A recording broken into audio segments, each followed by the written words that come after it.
All right. Video games, yeah. That's right. We're going to talk video games. I'm tired of talking about pedophilic vampire corporations controlling language and destroying people's minds. I'm Talon Truth.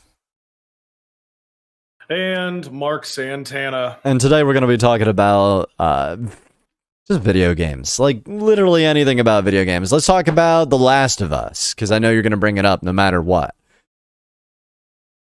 Oh, geez. Well, that ties right into the show. It really what does. What did you think of episode 6? Dog shit. I think it was 6. At what point are we going to get back to action and not... Listen, watching an old man stumble around into 2 separate ambushes and learn nothing between them wasn't really that exciting. But, you know, you could argue that The Last of Us is paced beautifully for them to talk to you for a half hour or so. It was meant to be that way. There was the whole scene with him coming out to Tommy, coming out. Not, he wasn't saying he was gay, but he was telling Tommy that he's scared. His health is failing him because he's old. He's an old man. Yeah. It was beautifully done. Yeah. He was definitely saying that he's weak and helpless and he can't really do it anymore. And instead of, you know, just stopping and taking stock of his own life and health and being a better person, he feels obligated to continue on for Ellie's sake. Yes, it's a dog shit fucking episode. It was boring. There was no drive to it. I can tell you that The Last of Us, I really hope the game is more interesting than the fucking show. The show is just dog shit tier at this point. There's, you know, I was gonna give you a let you use my PS4. Less than I feel like 5 minutes of action since the first episode. Yeah, most of the action was, be honest with you, inside the museum. But I don't feel comfortable giving you the PS4. You need to play part 1 on a PS5. So I hear what you're saying, because you wanted me to see the greatest example of it. But the problem that I'm having right now is the greatest example is the show that they put on TV. That is boring. Well, I don't know what to tell you, man. You're going to have to play the game and at the same time hit the volume in the background because I can hear myself. Yeah, we're going live from the bunker today. None of us are feeling well. We're all depressed from the constant just misery in the news. And it's not so much misery as just a constant energetic fear vampirism. They put out the season of Red with the Grammys, with the Super Bowl. They stated quite clearly that there's going to be a lot of fire. Things are going to be burning. Things are just going to suck. Politics are going to suck. It's just an endless bitch fest when nothing gets done.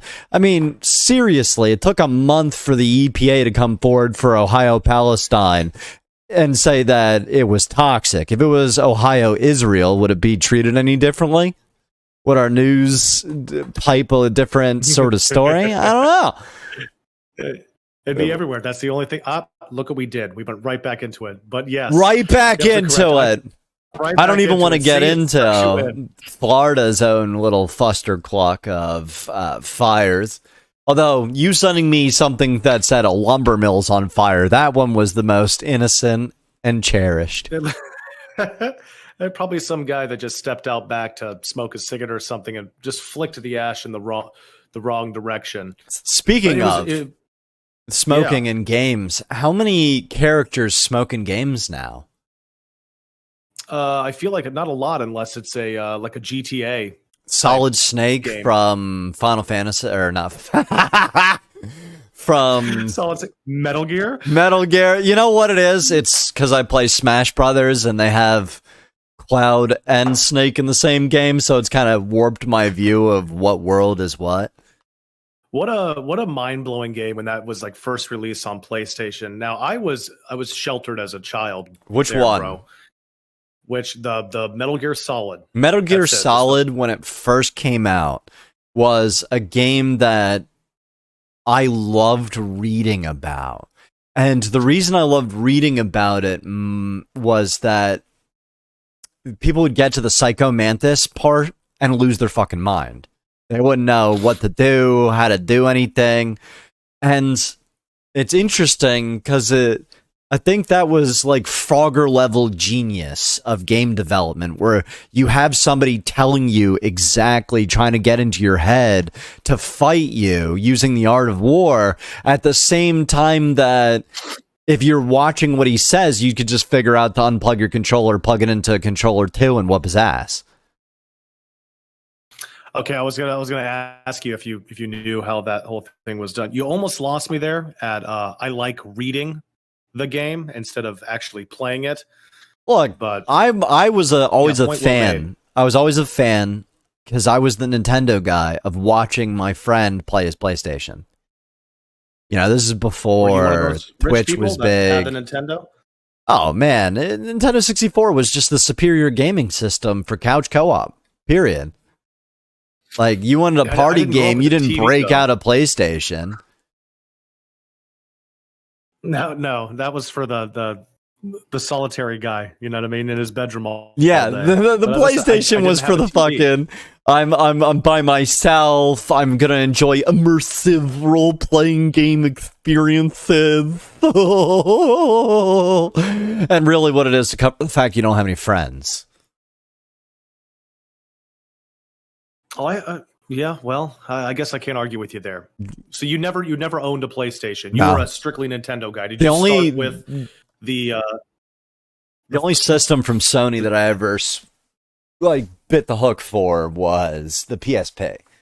The PSP was fun. Oh, Jesus Christ! Oh my God! But man, when you were holding his hand, you had 4, 5, 6 hours of battery power, and the entire time that you were playing the game, you were hearing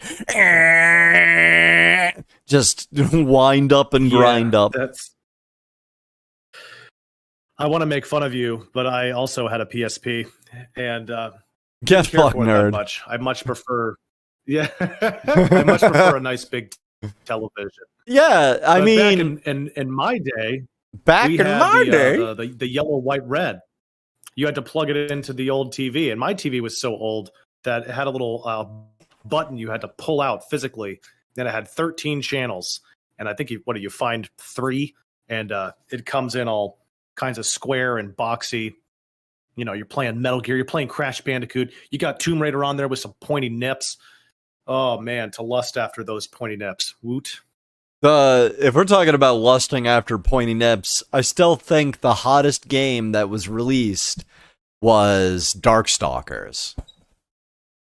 Darkstalkers was a fighting game that had Morrigan on. Morrigan, who would eventually go into Marvel vs. Capcom 2 as one of the fighters, and she was fucking phenomenal. And I was huge into Marvel vs. Capcom 2. I loved it. We ended up doing this thing where we would just keep fighting for as long as you could fight, and everybody would challenge you the entire time. And though there were infinite combos that you could exploit, like Iron Man, War Machine, and I forget, somebody else, it was just a great fighting game. Mortal Kombat 2, Street Fighter 2, phenomenal fighting games. Oh damn! Yeah, I see what you're saying about Darkstalkers. Right, the blue straight up kitten girl. Yeah, her armor is literally tape. That's it, and a tail. Where's that tail coming out of? That's Felicia. Where's that? Okay, not a asshole. Yeah, it's Felicia. You know her name too. Of course I do. Oh my gosh, you're getting a big nerd boner right now. I was huge into Primal Rage as well because they had a raptor fighter character who was named Talon. So I was like, fuck yeah, I'm going to play Primal Rage. I'm going to be the Raptors. Talon, yeah. Let's go. How did it start for you? Like, at what age were you introduced to this? What, video games? Darkstalkers, but just like games in general. Video games were real early, like 2.5 years old. I remember sitting in front of an Atari 2600 and playing a game called Combat, which was a top-down tank arena style combat game. And I was like, you know what? I like video games. This is 2, so I would just when Nintendo was around, and I think my stepmom was huge into Super Mario Brothers 2.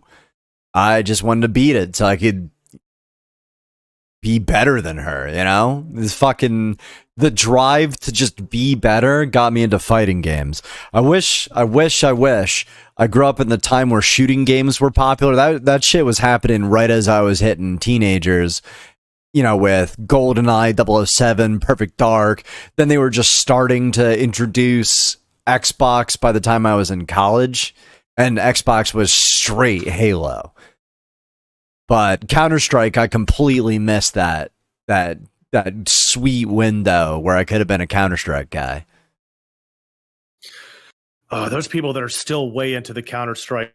Oh, my first huge memory would probably be the just a regular Nintendo. Then my neighbor got the Super Nintendo, and oh my gosh! And then of course they 64, and just they worked their way up. But they had money, you know what I mean? They had money. I had to work my ass off for my PlayStation, but that was it, man. I never went to that stupid Xbox with the football controllers. Don't be dogging on my Xbox. What up? You're in your Xbox. My Xbox was an Xbox is a child's machine. Yo, I worked my ass off at a job to buy an Xbox so I could play Hunter the Reckoning, which was a great fucking top-down shooter game. It was great, man. And then Doom 3. Doom 3 when it first came out. And I was sitting there in the dark, and the first time that Doom 3 came out, you could only hold a flashlight out or your gun. So you could only walk around in the nightmarish, dark environments of Doom. What was it? I think it was Mars UAC. And it's phenomenal. The atmosphere in the Xbox was unlimited. PlayStation was great for the stories because there was more disk space, there was more room for writing and animation and voice work.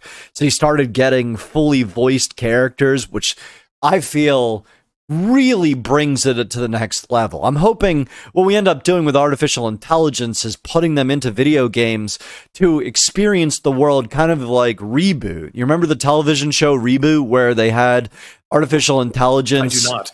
Okay, so artificial intelligence played the role of non-player characters in video games. And their only job was to, whenever there was a game, they would hop into the game and play the game. And then some of them had consequences where if they died in the game, they were deleted from the system, from the mainframe. Shit. Yeah, so it was this real Reboot was a great series. Had some badass villains like Megabyte, and there was this one psychotic female character, Virus, I want to say. But and Bob was the main guy. But what I wanted them to do is take artificial intelligence, give them a quality of life experience like World of Warcraft, have them have like a hub network or something. I think they've been soft disclosing this with Wreck-It Ralph, Here we have artificial intelligence, and here's the idea of an artificial intelligence who develops himself into a sentient video game character and who has a life outside of just being part of the game, but also part of the game. And then you have that glitch princess who becomes part of the game, but she becomes a new character as part of the game. That's the world I want to imagine. I want to imagine a world where artificial intelligence is used to make interesting competition for humans to grow and learn from, instead of what we have now, which is kind of a bastardized version of a spy network designed to learn everything about you and then sell you things. That's terrifying. Dan, I was confused for a minute there. I was reading all about Reboot, and I thought, wow, this has some famous people in it, not realizing it's the wrong Reboot. Not the comedy from Hulu, but man, I can't even pronounce half of these people's names, and you remember them like it was yesterday. Jesus, you got a good memory. Yeah, it was a blessing and a curse. Place. Blessing and a curse. Yeah. I'll say, how is that a curse? Well, when I had a head injury in the military, I found that I didn't have the same recall that I used to, and that it was very infuriating. So it would be good and bad. So it is what it is. you figure that everybody has a different operating system they're working off of in their body car. So you got to be real comfortable with your operating system. I'm still getting used to mine, and I'm half dead. I feel like what is interesting for guys is as we age, we have more demands for our energy than we did when we had the most energy as kids and teenagers. No, you get to slack off and hang out, dude. That's what I was doing at 18, 19. Yeah, well, usually at the same time where you're the most powerful and you're the most flexible is the time in which you have the least amount of time to enjoy, to truly appreciate and handle things. Like, imagine being your testosterone is the highest, right? When you're 18. Imagine if our system was hypothetically set up, instead of putting kids into high school for 16, 17 years, we had them at the age of 16 with a family, you know, ready, supported, enabled, being able to take care of kids as they have all that energy.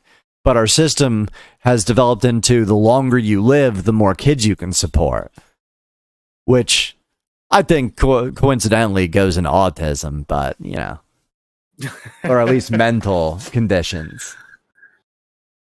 I want to swing back to this games real quick. Do you know what the first home video game console was called? It's the one that starts with a C. No, it's the Magnavox Odyssey. The Odyssey? I thought it was Concellavision or something like that, or Intellivision, something wild. Because I remember Pong was huge when we were first coming out for home video game systems. Pong kind of pushed people wanting a home game system, but then Frogger and Pac-Man really kept it going. You know, everybody wanted that, and Missile Command, which is how Atari got real popular. You know, they were just flipping these arcade games into home console versions. But where it really kind of died is when we stopped having arcades that were pushing new cabinets that were interesting. And now I don't think we have the same video game experience. What do we have? We have mobile games and then games as a service. And games as a service comes out with the promise that the video games you invest in, like World of Warcraft, is going to be there forever. But then if you're a Chinese citizen and you're listening to this, first off, Mao's going to be pissed at you. And second off, you're just not going to be able to enjoy World of Warcraft anymore. So I feel like video games has gotten into this weird situation in the headspace where it's one of the most masculine hobbies that is left besides beating each other up and playing sports. It was different because with the Atari, everything was kind of done there right there on the screen. But with the Magnavox Odyssey, they gave you pieces of paper, like these mats that were kind of see-through that stuck to the screen. Have you seen this? Do you know about this? And you would have to use that. That was like your game. That was your map. You sound just like Cartman when you said that. Cartman's the man. And it was interesting. The consoles, they didn't have any audio. There was no like way to keep your score, but they came already like prepackaged with dice and like paper money. And like I remember this fucking series that I wanted so bad as a kid, and it was this. They would run commercials for this VCR game that was a fantasy world that you would play the VCR at different points in time to give you the next cutscene for the game that was like this board game that you rolled dice for or had. It was fucking awesome. It had like barbarians with big ass swords and shit and dragons in the background. Great commercial. I wanted that game. VCR. You ever play any of the VCR games? No. What is this? A board game that came with like a VCR? Yeah, a board game that came with a cassette player. I never got to experience it. I almost reflexively said, "Shut the fuck up." Yeah, go ahead. Make sure that you grab You it would have and loved it. What's up? You getting grabbed? Who's getting grabbed? No, it's the sexy? beasts in the studio who, as soon as they hear Gotcha. rustling of food, the first thing that these degenerate animals do is go, "No! I haven't eaten in 10 years You have now!" the imagination. Hmm? You have the imagination for a VCR game like that. I can see why that's something that would really catch your interest, you know? Well, I mean, there like all that is a D&D reason stuff. that this upcoming Thursday I'm going to be introducing the players who just opened up a fourth dimensional doorway to the realm of the fourth skin. The realm of the foreskin? Yeah, what they've done is they're playing with private parts of the universe, going in from the third dimension to the fourth dimension. I heard you correctly. Yeah. I get into the fourth dimension about twice a week, buddy. They're foreskinning, exactly. So they have no idea that they're about to get, I don't know, sack tapped if they fuck up. Foreskinned? Yeah. I love it. But gaming is interesting because I feel like what ends up happening, the routine that we've developed that doesn't have play, you know, we don't have a lot of outside play. Communities that do things like kicking a ball around or throwing a ball or throwing a disc, they're tighter. Video games are fun, but with this endless bitching that has just infected it with politics being shoved into video games, I'm not sure that it's the same escape it used to be. Like it's a different type of escape. It's a different type of escape for sure. Video games save lives, bud. I witnessed that on YouTube earlier today. How so?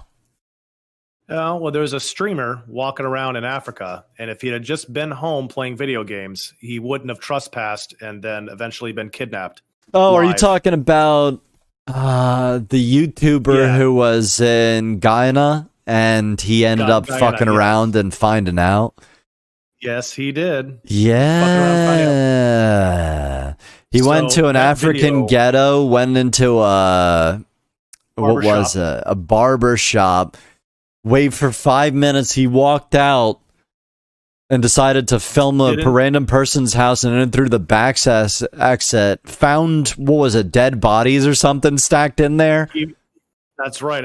In a pile filled with like trash and hair, he found a bunch of blood and he saw a body and he freaked out and he tried to, as he left the house, he had to come out the same entrance that he went in, and they basically bum rushed him. So, what are you doing? What'd you see? And what are you doing back there? And they locked him in a container. Yeah, they locked him in a container and his stream cut out. Yeah, after he called the police, which was hilarious. And they laughed at him. They fucking laughed at him. Yeah. Oh, yeah.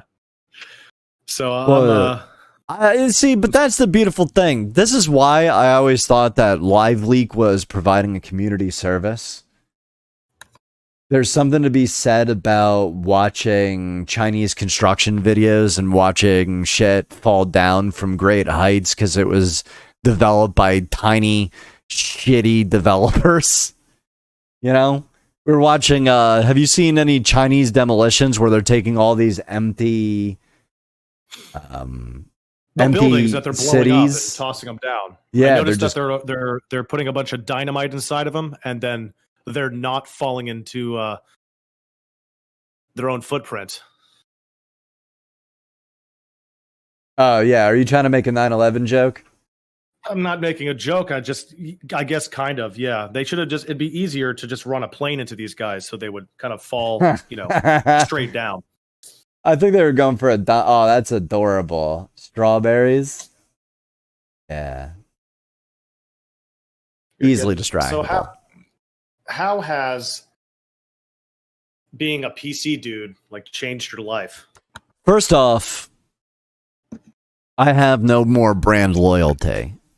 Nintendo is like an abusive spouse. They keep hitting me with the same fucking game, repackaged over and over again, and they want the same amount of money every time. I'm not paying for Mario 3 anymore, guys. It's not happening. You know? What about the Pokemon? Every year they give you a new Pokemon. Oh, that's good. Right?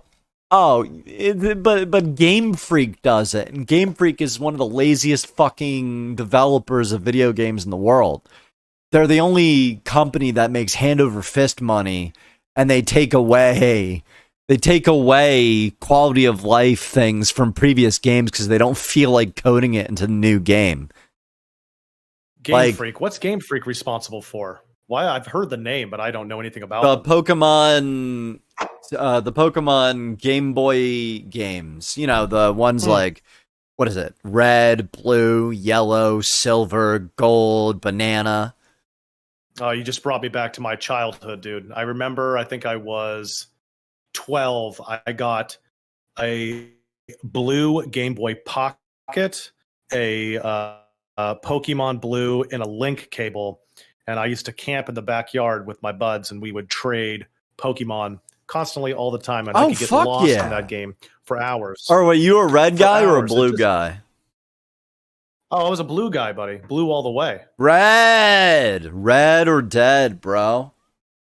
Nah, well, it's a good thing you're a red guy, because if we'd have known each other then, we could have traded Pokemon. Mad Pokemon. You know, that's right. Nestled up next to each other in a sleeping bag in my backyard. Fuck yeah. And then I would have popped in, what was it? I had Metroid 2, which was fun as fuck on the Game Boy. Okay. I didn't have money for that. You must have been rolling in dough. What's no, up with this? bro. It was the flea market life for me.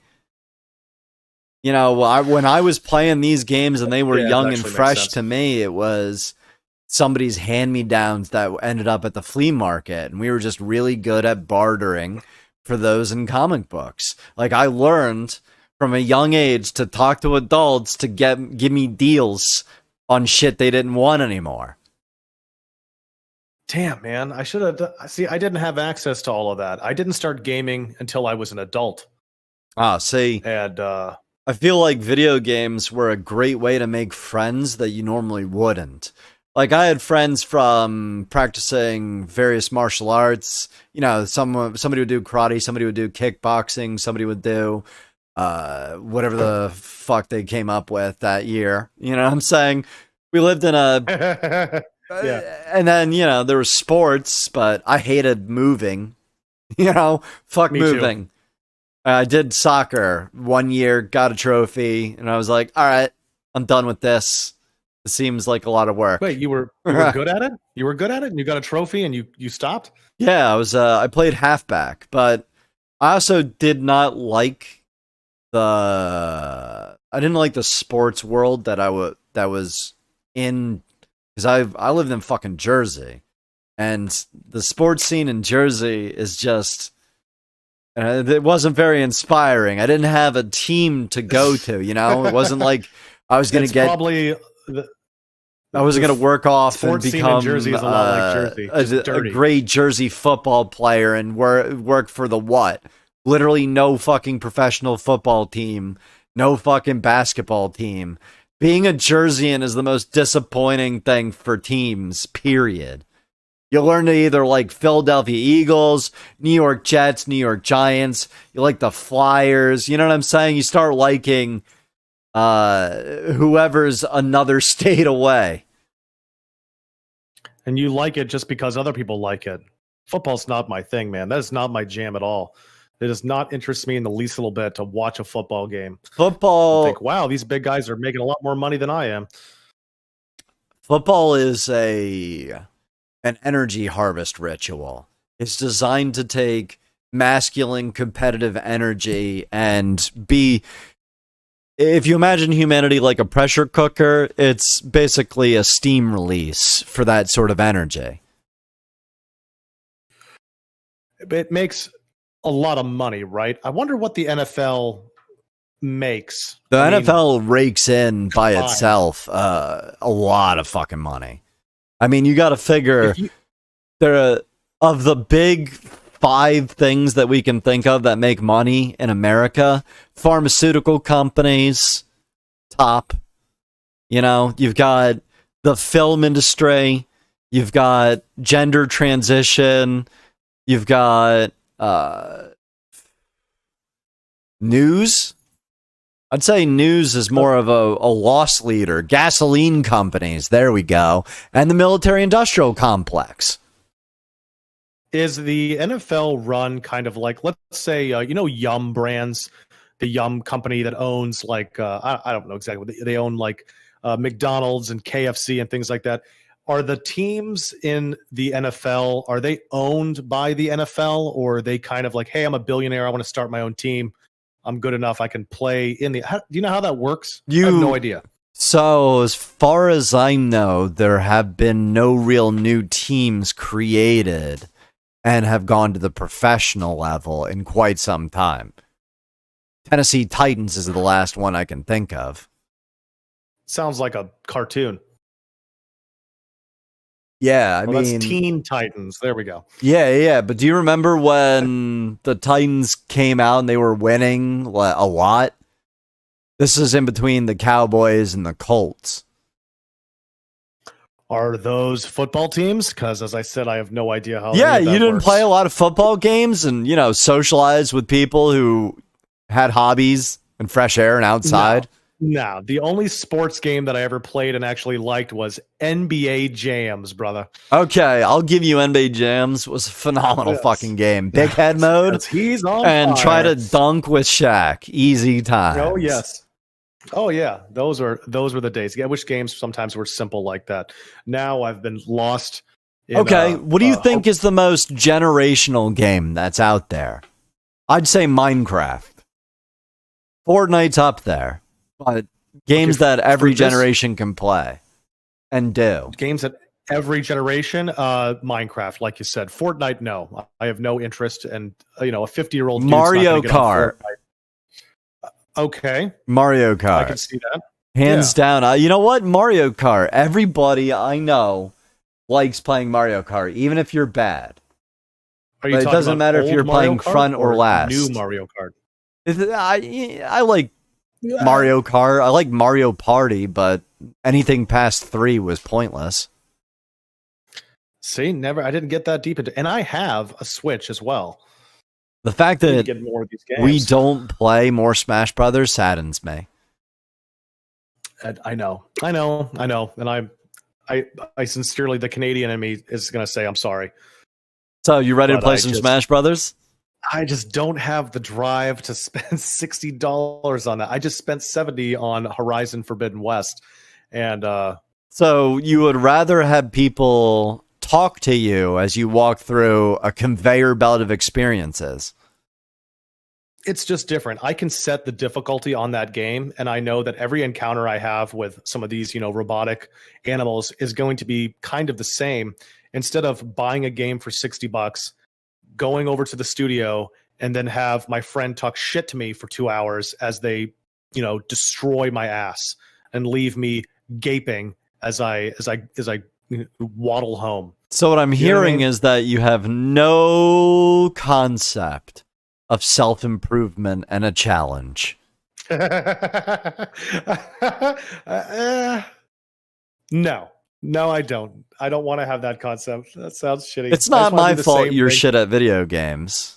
I like the story, man. I'm like the story. I've been a PlayStation guy, like you said earlier, from the very beginning. I like the story. I like to sit back and, play a little bit of game, have people talk to me and enjoy a great story. That's why I'm so drawn to things like God of War or The Last of Us or Horizon. Or I'd like Resident for you to Evil. try games like Kingdom Come Deliverance. That was a great game. I think you'd get a huge kick out of it. Is this going to have cartoon chicks with tape for armor? Is that the kind of game that is? No, it's immersive 1500 simulator where you're I don't want to spoil it, but the beginning of the game is you getting raided by your little town getting raided by actual bandits. It's fucking phenomenal. You have to escape. It's great. I'm not saying it's not phenomenal. That just doesn't speak to me. I can relate more to Aloy, being a okay. What about Resident Evil 4? I liked it. I would really That's appreciate your to play the remake first. I want to play the remake. So you're more of again, sitting on a conveyor belt and being fed experiences. So you wouldn't like Half-Life. I liked Half-Life when it was out. I would not go back and play it now. You know what it is? You know what it really is, dude? What? I am a graphics snob. You really are. I'm hearing that you're a graphics really snob. I just recently played Final Fantasy VII, and I thought it was a great experience. I got it on the Switch, and I fucking love it. It was one of my favorites. Oh, yeah, one of my favorites growing up, that game. But then I tried to play it a few years later, you know, when I got a little bit older, and I was like, oh, this looks like garbage. I just couldn't do it. I'm telling you, man, just borrow my cartridge and pop it in your Switch and give it a shot.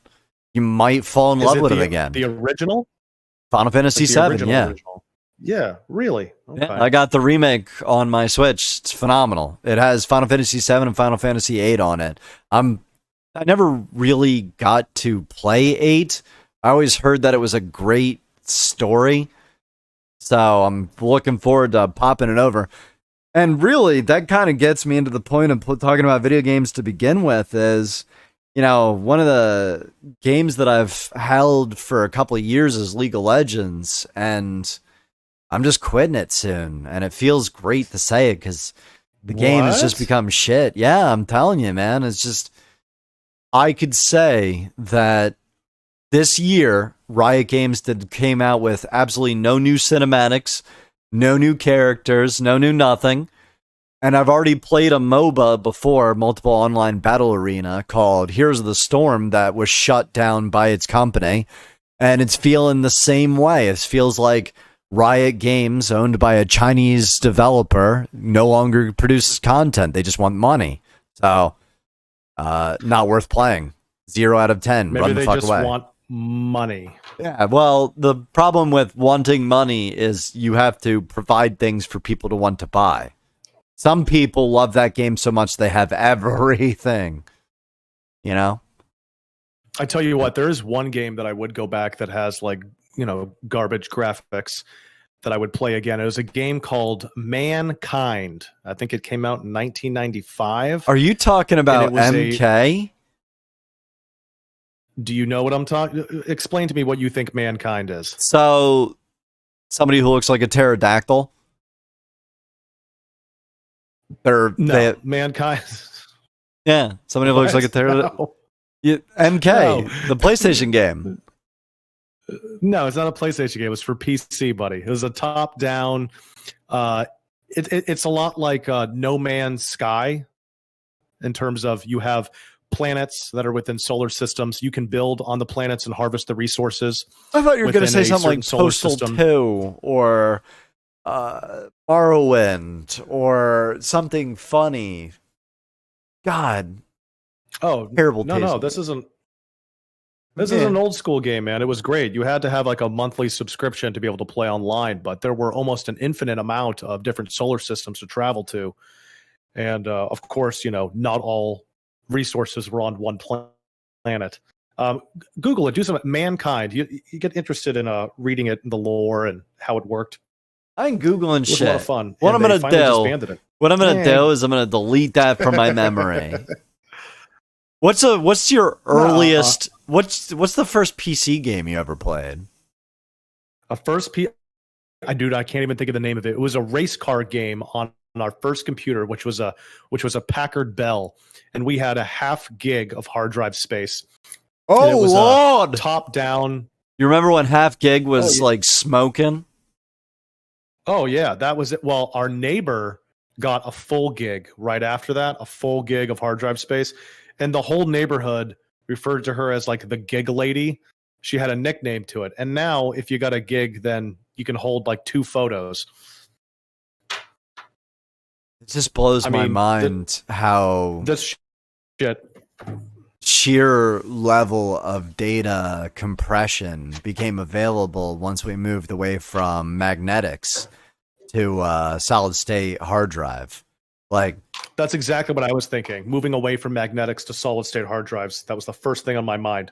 It was just the compression of data that we have now of etching shit in stone is wild. Wild. It really is. We have I have 3 games here for my PS5. Dead Space, The Last of Us Part 1, and Horizon Forbidden West, which I could grab out of the studio before I was shown as missing. The lowest, I got a 50 gigabyte minimum for Dead Space, a 79 gigabyte minimum for the last. This is one game, dude, and a 100 gigabyte minimum for Horizon. I don't even want to talk about. Like, it's ridiculous. Video games just have gotten to the point where they're pure data hogs. And it has a lot to do with terrible, terrible coding practices. It's only to get it work, get it out, get it published. So what's the reason? What's up? Talon, what's the reason? What's the reason, man, that they would put a 825 gigabyte hard drive in my PlayStation 5 and then sell me a 2 terabyte cartridge for $50? Why not just put the fucking cartridge in the PS5 and give me 3 terabytes? Why? Well, I mean, for what reason would they do that? For 2 reasons. 1, expandability. And 2, to charge you more money for an upgrade. I mean, if it's $500 for the PlayStation 5, put a 2 terabyte hard drive in there and charge me $650. They would make so much more money if they just expanded it. I don't understand. I'm not a... See, the problem that you're running into mentally is the problem that video games are running into currently. Nobody's paying $500 anymore. Nobody's paying $500 to get a PlayStation 5 to get 5 video games that are completely, locked in as a special game that only the PlayStation 5 can play anymore. Because if you have PC access, first off, most games can get pirated, yar har fiddle dee. And second off, even if the game doesn't get pirated and has a live online service, there's no game, individual console in the world that can match the level of players that can play on a PC. And therein lies your big struggle, is that you want to talk about like this experience. Nothing's going to beat a PC. You want to know the greatest thing about being a PC gamer is that any game that I choose, 1,000 people play minimum. I've never really played. The smallest game I ever played was Remnant. And I loved Remnant. It was a 3D shooter exploration co-op game that had different arenas. No, you're right. But I was spoiled by Unreal Engine frag bots. Back in 2000, 2002, 2004, you had Unreal Tournament come out. And Unreal Tournament came out with frag bots, which were these artificial intelligence robots that were programmed to play to dodge, players shooting at them, to think about where the players are going, to lead their shots, to react like thinking beings. But then video games just got fucking lazy, and the programming for enemies just gets into hit point sponges. And I think that's really where Dark Souls came in for me. And I think that's why I love games that are like Kingdom Come Deliverance. Games that force you to play in a role rather than... Okay, you like that role-playing game. Yeah, I do. I truly say I love fighting games because it's one-on-one. And I like co-op team games. And it's really just it. If I'm not playing co-op team games, then I'm playing solo immersive experiences that have no internet connection, No point. That's the PC spoiled me because I can hop from 2D to 3D whenever I want. Darkest Dungeon to Kingdom Come Deliverance to Cyberpunk 2077 to Star Citizen to Baldur's Gate 3 to whatever I want, League of Legends. PC has it. You got PlayStation, you got God of War. Ooh, boy. The Last of Us. It is a great game.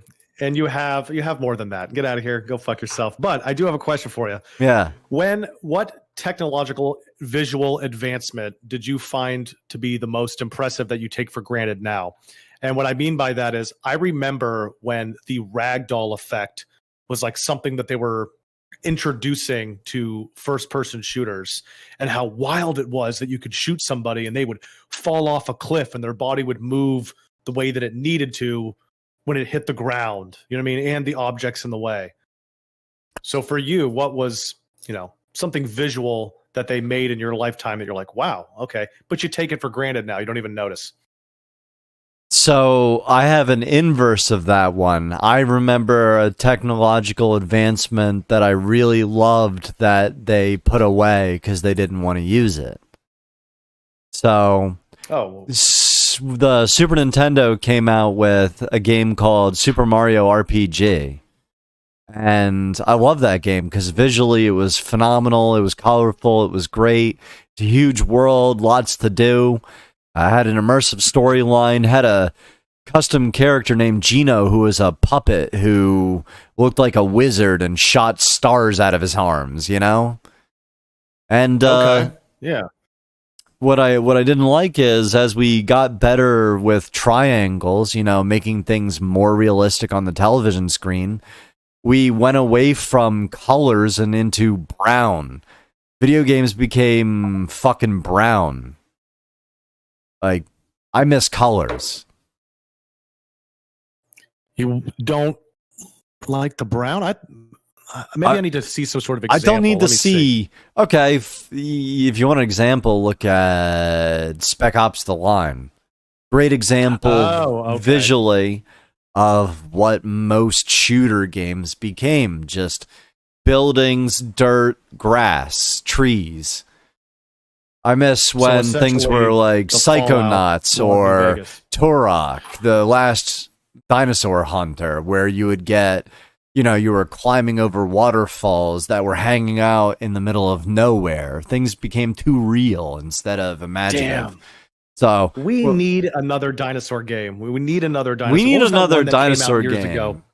We do. I 100% agree with you. I think what we really need, what hasn't been done in a long time, is space dinosaurs. I feel like we're fresh for space dinosaurs. Yeah. I feel like Rick and Morty kind of teased it with an episode about space dinosaurs, and I liked it so much that I like the idea of it coming back, because the last real space dinosaurs thing I remember was a cartoon called Dino Riders.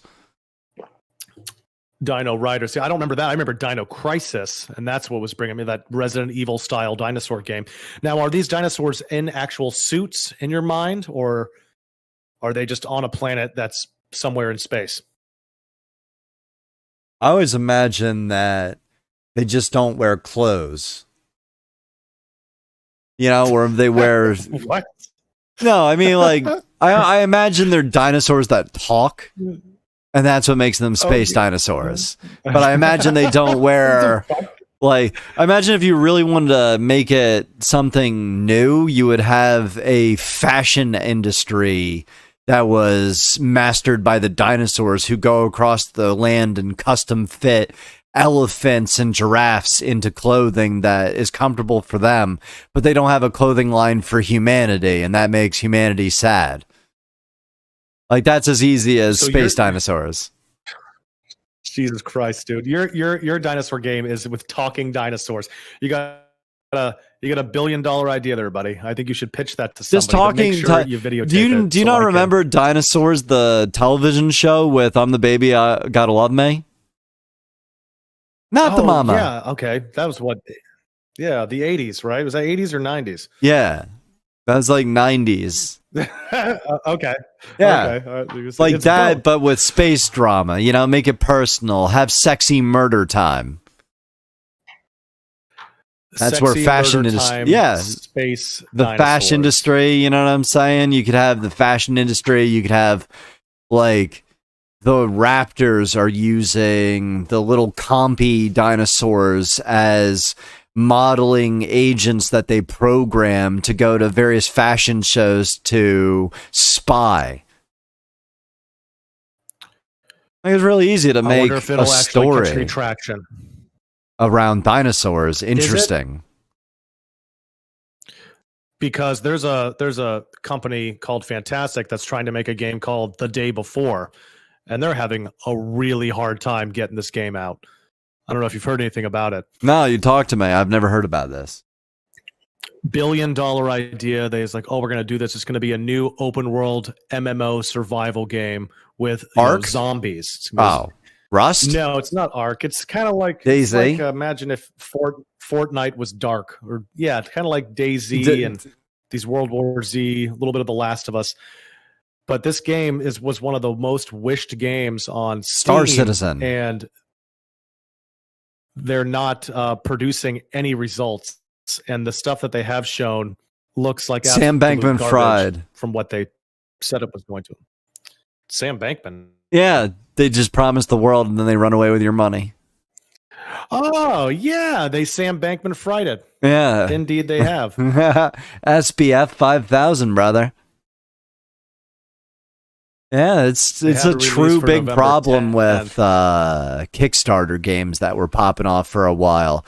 One of my favorites that came out from the Kickstarter era, though, is the Shadowrun series. Fucking Shadowrun is a great game. I think you'd like Shadowrun. Actually did well. Yeah, it was a Kickstarter game that came from Harebrained Studios, and they really knock it out of the park. I feel like if you were gonna play a Shadowrun game and just really dig the magic cyberpunk future, but with fantasy creatures and not just all humans being sad and emo and angsty, that's the way to go. Oh, is this like a 2D game? I agree with you. What scroller? Where are the space dinosaurs? Where's my cyberpunk dinos? You're gonna tell me that we live in a time where we have artificial intelligence and we're worried about making more humans? I want to make artificial intelligence robots that are dinosaurs, right? Walking around. Could you imagine going on a city bus, but instead of a city bus, it's one of those stegosauruses? And you hop into the back, and the seats that are on the back are the actual stegosauruses. That's what we do with artificial intelligence, instead of making it just be a hello, Michael, Knight Rider bullshit. Quick, somebody pitch this to Marvel. Look at a Doctor Strange in the multiverse of dinosaur bullshit. Yep. I feel like that would have been a great thing for him to fall through. Multiverse of Madness was a great movie, and you should not besmirch its name. I feel... Why was it so good? The colors. I'm a simple man. I love colors. And the witch was represented. It was great to see a female villain get punched in the face. It didn't make any sense to me. Like, at the end of the movie... Wasn't the chick called America? Wasn't she still like on a quest to find her mom's? No, she was in a quest to master herself so that she could find her mother. She had been running around and herself. Yeah, she'd been running around and kind of just reacting for so long. It took the second or third iteration of Strange to guide her to look to herself to provide solutions. That's true. He did guide her. He looked at her and he said, you need to believe in yourself. And then she believed in herself, and then she could open up these portals whenever she wanted. And at the end of the movie, she's like, oh, thanks, guys. And instead of going and looking for her mom's, she just went and tried to learn magic so that she could go and control what realm she could enter, because magicians could enter whatever realm they wanted to, proven by the Scarlet Witch, and yet she could only do various ones from what she already knew. She could already go where she went. So she was trying to direct it now. Making stuff up, because that was not in the script. I'm a better writer. Yes, I know this. I can pat myself on the back at any time. This is easy. Yeah, Marvel writers are lazy. Anything that you write, never, because I have no idea. Did you not watch She-Hulk? She-Hulk made me a Marvel hater, for true. She-Hulk was amazing. That was whoever wrote that was a literacy genius. The story was amazing. I love how she broke down the fourth wall, and I like how at the end, she broke down the fourth wall is not a sentence you should utter to anything but Deadpool. Deadpool broke the fourth wall in a funny way. Deadpool was not funny. It was morbidly violent. There was no story. I did not care about that movie at all. You have the taste bud equivalent of sponge cake. I'll tell you which was a good one that I'm really looking forward to is the next Ant-Man in the series. No. Ant-Man, talk about emotional. Listen, if I want to watch, what was that kids movie that had the boy and girl who wore red and blue or orange and blue, and it was like Spy Kids. Yeah. I don't want to watch Spy Kids villains. Another fantastic movie. I don't want to watch Spy Kids villains. And looking at the trailer for MODOK, it looks like the Spy Kids enemy. What's MODOK? Is that one of the villains inside of Ant-Man?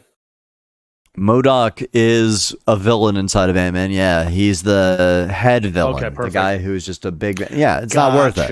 No. And then I think whoever thought to write the original... in the very first Ant-Man... was a phenomenal film. Thief that had just gotten... Yeah, he just got released from prison, right? Yeah, and he was very relatable, trying to do good while being a piece of shit. Yeah, that's right. And they told him, "You're the best thief, so we're gonna hire you fresh out of prison because you were such a good thief that you got caught and locked up." Makes total sense to me. Yeah, the best thieves are always the ones just getting out of jail. That's right. I'm fucking with you about half of these. Yeah, She-Hulk was garbage. Deadpool is amazing, and yeah.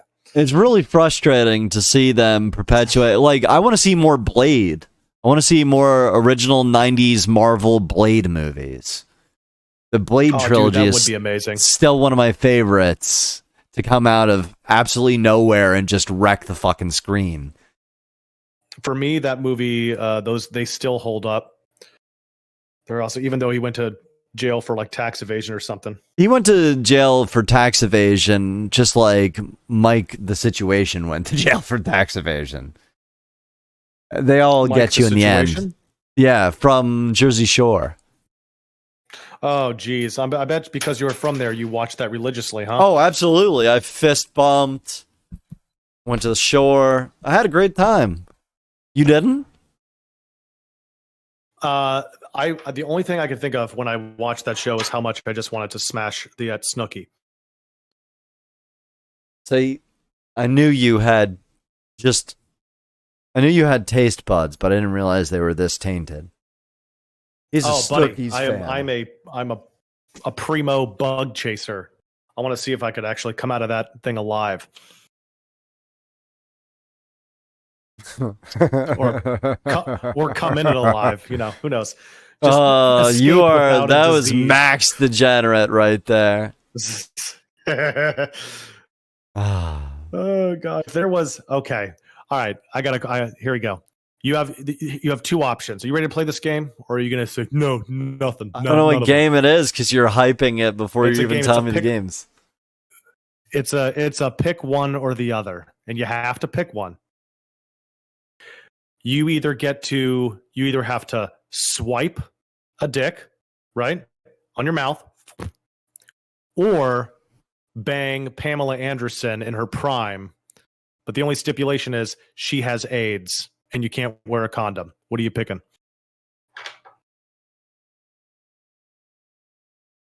Yeah, I'd say that I can cure. I would rather Magic Johnson AIDS than touch a dick. Really? I'd rather Magic Johnson AIDS than touch a dick. Yeah. Oh man. We'll do a parasite cleanse. We'll be fine. I'm not. I'm not getting AIDS. I'll just put it to you that way. There's a reason you're on Grindr swiping right. I've been getting blown up on that app. I never actually deleted it when we decided to have that contest. Yeah, I never actually installed it. Really?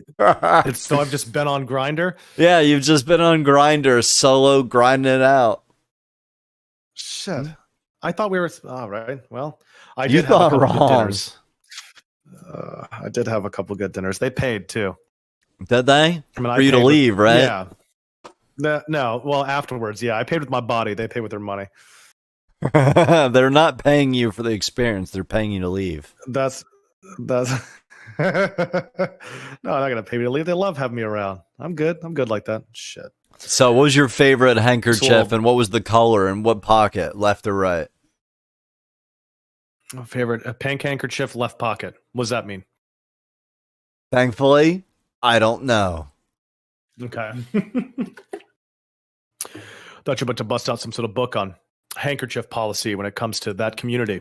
No, I was watching American Horror Story, and they were talking about this whole handkerchief thing, breaking it down. People still watch that show? Not really. No. Like video games, they kind of phase out. Of that. You know, there's only so much you can do, and I feel like there's just better time to be had reading a book or studying something than watching garbage on television. It's good to have maybe reading a book, yeah. But that's my escape at the end of the day. Let's say I start around like 10. Everyone finally goes to sleep. I go into my office and my game room, something I never had growing up. You know what I mean? Now I'm adult. I can buy things. And it's my own, property, my own space. And just disappear in there and really get into a story. I love it.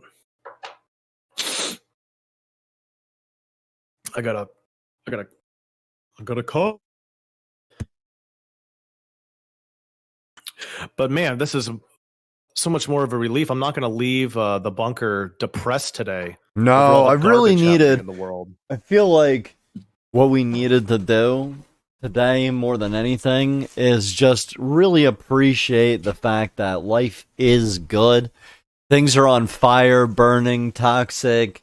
Everybody's complaining, angry, mean, stressed, paying off, broke, fucking looking for a solution. And you know what? We just talk about video games and television shows and just rap for about an hour and 30. So we're just taking a break from depression. You know what I'm saying?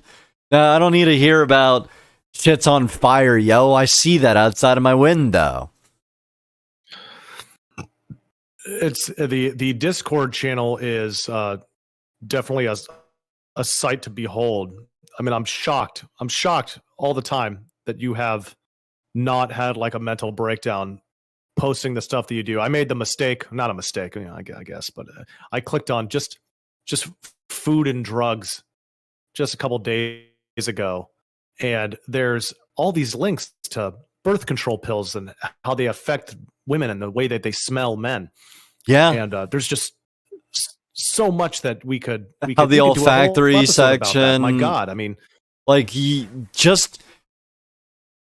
crave providers. It changes the whole dynamic for the sexual experience. The whole reason men have softened to begin with is birth control in the water supply. And seriously, piping through veins. It's a huge thing, but it's not something that is profitable to point out. You know what I'm saying? So there's no profit in knowing birth control affects psychologically by tricking your body into thinking that it's pregnant. So you're more attracted to people who are supportive. It's like a species thing. People, I mean, it's considering yourself as an animal. If women are the ones that make a lot of the market decisions, wouldn't it be wise to essentially feminize more men to double up your market value? I mean, foot in the door, isn't that how the marketplace developed into being female-centric to begin with? Name me a commercial that's men being men. Name me a show that's men being men right now. And I'm talking like, name me anything as extreme as a Spanish soap opera level of machismo. Where's an Italian man? slapping another man for insulting his woman, you know? Where are any of this? It doesn't exist. I can't think of anything. What you have is I've been watching Star Trek Discover, or what is it? Picard. I've been watching Star Trek Picard recently. And since we're going to break into this, I find it really interesting that Star Trek, the one place that's supposed to be a utopia by practice, has been tainted with identity politics. You have a future that supposedly everybody is equal, and you treat the audience like they're villains. Like, Picard has a lot of scenes where this guy is apologizing for having an opinion or being sexually attracted to a woman. At the same time, I remember Riker was just popping titties out and grabbing them. Well, you know, really, what is this on? What can I watch this on? What can I get into? This Picard. Paramount, which also has Tulsa King. I know I feel like a fucking advertisement for it, but Tulsa King. No, Tulsa King made me believe in a crime show because Power had me questioning after the last season of Tyreek Does Nothing. Okay. I'm surprised you just remember all the people's names of the show. I'll forget them almost instantly. Characters are more interesting than generic pop culture knowledge and idol worship. I like characters. Characters can have motivation and stories. They have pros and cons. A good character is relatable because they're a fuck up that has motivation. Well, as a writer, this must really stand out to you. It must be annoying for you to finally pick something that you want to settle down and waste your time with. You'd think that, but one of the benefits of smoking is that it disables the part of my brain that gives a fuck. And again, I'd much rather vamp off of watching. Have you watched 90 Day Fiancé?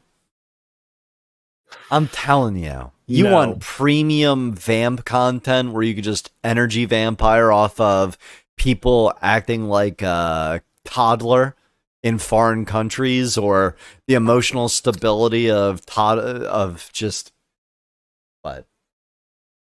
Barking children? Arf. I'm distracted. I don't know how you put that that's it. into your head. What are you distracted by?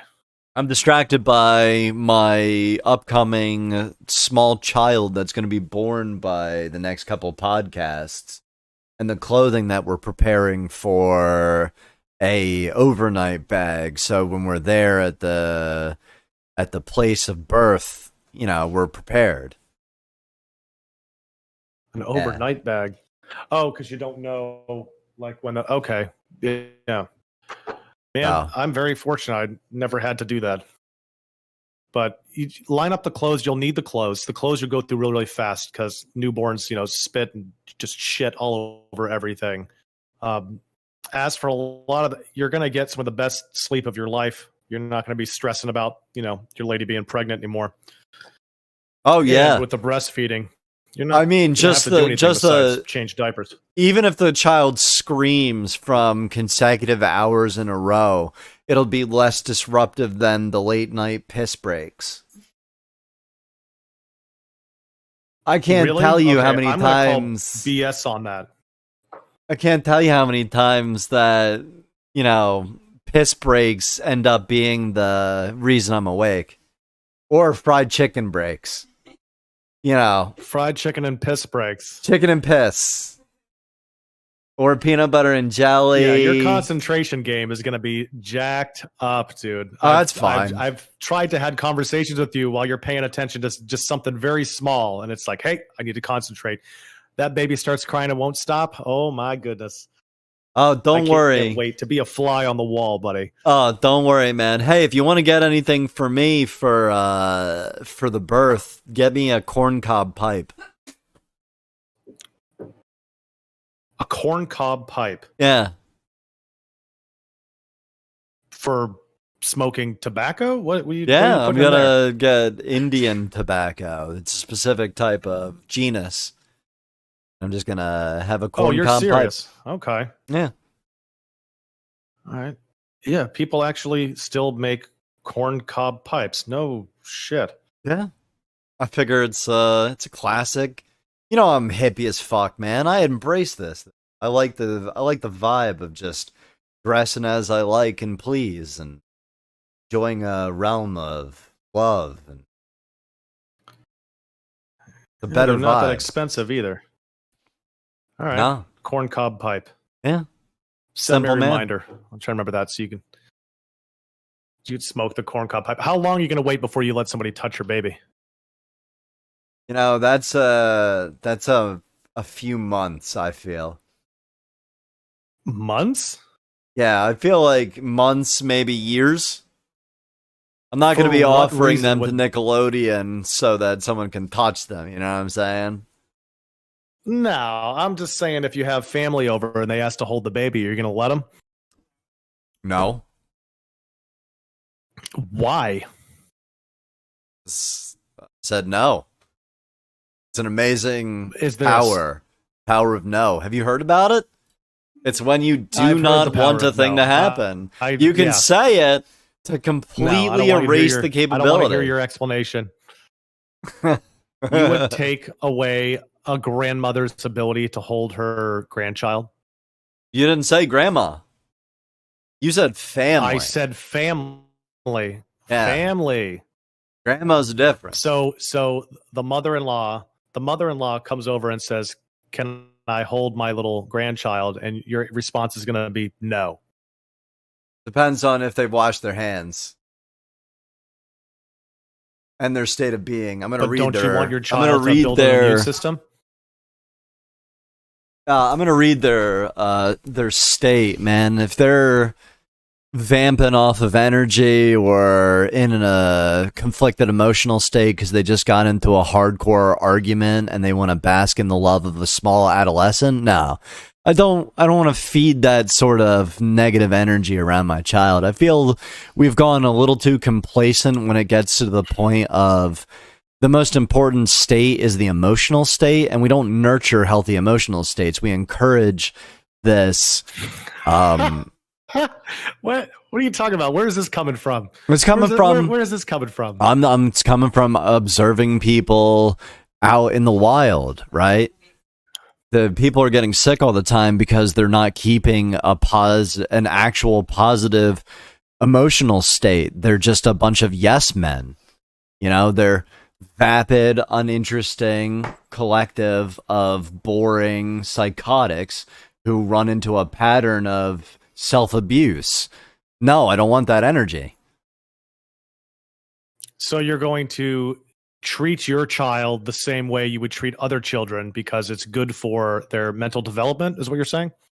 Right. I'm going to treat my child in a way in which they're going to be nurtured in a loving environment that teaches them, and they are going to choose whether or not to accept other people's energy. This is going to be some wild 50. This could go one of two ways. You could either have the biggest hippie on the planet or someone that stabs you in your sleep. I mean, listen, when we're talking about little social tyrants, you can see that they make successful politicians. So I'm sure that my child will be sufficiently motivated to get anywhere they want in the world. Daddy, I want to be president. What's your response? Go for it. I want to join the military. Go for it. Duck. What? Go in Duck? as an officer and duck. If you hear anything, well, you know what? No. Honestly, I'm going to tell you No the same military. thing that I tell everybody who asks me, because, you know, in the wild, you always hear people are interested in joining into the military, and they hear that you're a veteran, so they ask you, hey, what's one thing that you would... Don't get involved in high school drama, and if you hear something that you don't know, duck. It's that easy. It really is. You hear whistling? Duck. Is there any sort of Is there is there any You hear is there any strange sort of a- crackling noises? Doc, holy shit. GG. what would you say no to? Hey, Dad, can I have your support doing A, B, or C? What would be a job that you would say no? A job that I would say no to would be any job that requires them to do work without getting paid. So, porn. If they want to be a sex worker, but they're going to have to embrace that. It has its own psychological costs. Okay. Would you feel like you were a disappointment? I'd Like you didn't rather raise them them... right if they went into sex work? I would much rather them go into seductive work to work on being provocative and being paid for it than to physically touch someone else. But I'm not going to kink shame in just a curious. world where there's, you know, pay pigs and fine bombs. Did you just use the term kink shame? Yeah. So you're not a kink shamer. Oh, I am a kink shamer, 100%. I find some shit to be abhorrent. I knew you were. I do. I find some shit to be repulsive and embraced in a brazen way, like it's supposed to be a yay, everybody celebrate. And I'm like, you didn't have to share that. For example, I don't need to know if you're a vegetarian. Oh, vegetarian is stupid. I'm a vegan. But every single time I mention my love of pegging, you get really uptight and you keep moving over on the couch. See, the problem when you start mentioning pegging is that you look real longingly at the Jenga set. Oh, I don't need to know what you're going to do with those squarer, blocks. The better.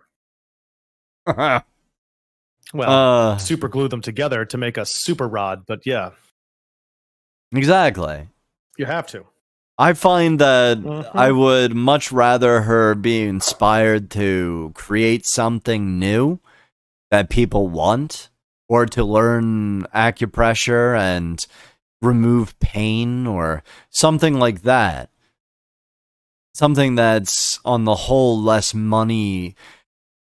I don't know, man. Not a lawyer, you know? Learn law, but don't get involved in it. Don't get involved in a job that you know you're smart enough to make it on your own. Be more of a mercenary is what I'm getting at. Don't be somebody who's happy to work at McDonald's for 20 years. Oh, geez. Yeah, I understand exactly what you're saying. I wouldn't want that for any of my kids either. That's just kind of sad, depressing. Yeah, Further but your career, ambition. but also do what you love. Do what don't you have love. To work for somebody. You can work for yourself. That's what I'm saying. Like, if you're going to work for anybody and you're going to make McDonald's money, work for yourself. Yeah, at least then you won't have somebody over your shoulder the whole time, you know, bitching at you, telling you what to do. And you have the potential to grow, be bigger, better. You can grow your own business from just being someone who is consistent. I mean, that's usually what branding is. It's consistency over time.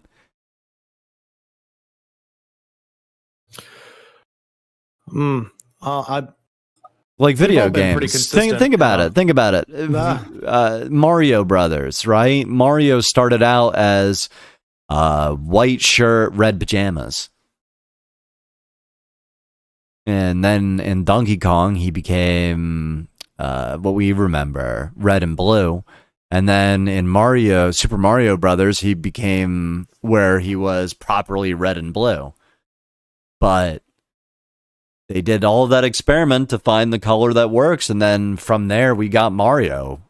From then, you remember his brand, but it took them several years to brand him. So even then, man, that's why I really, really, really don't think of my child and the potential of what she can do for wealth. I think more of, is she gonna be happy? And is she gonna find a guy that I approve? And the more I approve the guy, is she gonna love him less? You know? That kind of fun stuff. Like maybe the guy I We've hate the most is the guy she loves the most. Yeah. We've had that conversation several times over here about, you know, the oldest child brings back somebody who's 20 years older than them. How would you react? I said, it just depends on. Like, what if she's 20 and she hooks up with a 50-year-old? Yeah, and then they have a loving relationship for you know. Then they're still in a loving relationship 14 years later. And then she gets a bunch of money out of the will and can move on. I mean, yes, that's why some people who are gigolos used to target old, lonely women who have no heirs apparent. See, that's smart. I mean, for money, how old would you smash for money? If they have no STDs,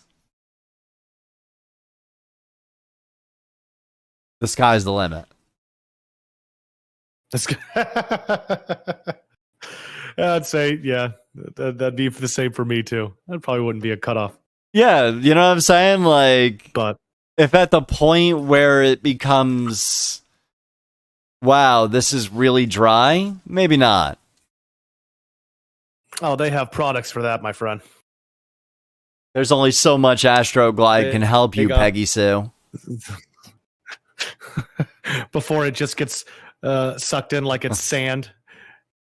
And the next thing you know, it's still all rough and tumble with a giant tub of something like Dino lube. You're gonna have to move on to the lube that they use to squish up wires before they shove them through tubes. That's a thing, by the way. You know what I'm really realizing though is that civilization needs to reset back to focus on the family unit.